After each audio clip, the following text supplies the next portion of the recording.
Alright, here's our morning low light video using one device to provide light for another. And I wanted to present a concept for your consideration.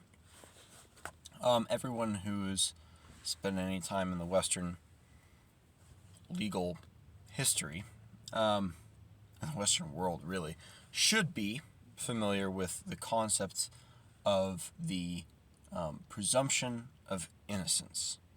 Right. This has nothing to do with whether you're actually innocent or not. It has everything to do with constraining the power of the authority that punishes guilt. Because if they are allowed to presume guilt, which is often the case, because who isn't guilty of something, it leads to all kinds of bad incentives and corruption and so forth. So the presumption of innocence says nothing, has nothing to do with the truth of whether or not someone is innocent.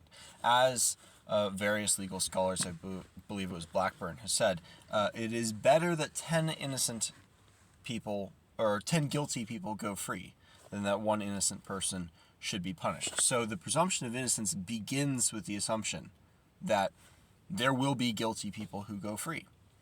So the presumption of innocence doesn't have to do with pursuing truth per se.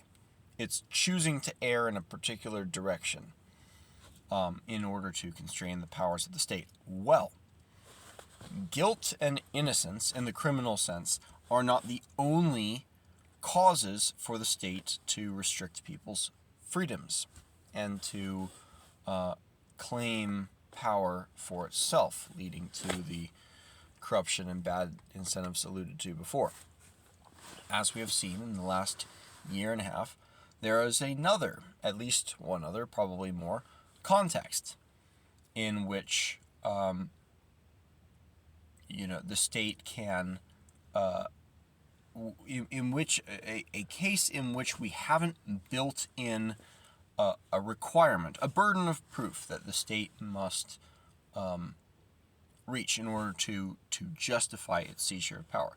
Actually, a couple cases come to mind. National defense is another one. How do you prove that something is a threat to national security, or do you just assert it and then do whatever you like?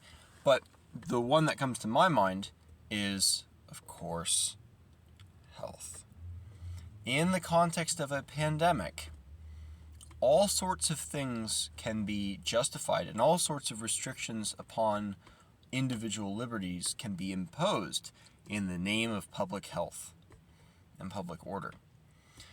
And where the individual is concerned, it seems to me related, indeed it might not even be separate conceptually from the presumption of innocence, to assert a presumption of health. Now, a presumption of health would not mean that a person is healthy.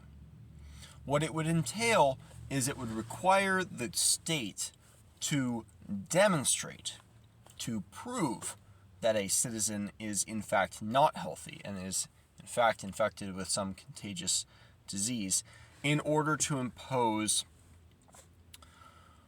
mandates that would require them to behave a certain way or prevent them from going certain places. The presumption of health would put the burden of proof on the state, thereby restricting its, not just its power, but its reach for new powers, which had not been taken or held before, or were perhaps not accessible before. So the presumption of health would, where individual liberties are concerned, not actually be distinct from the presumption of innocence. Rather, it would be a new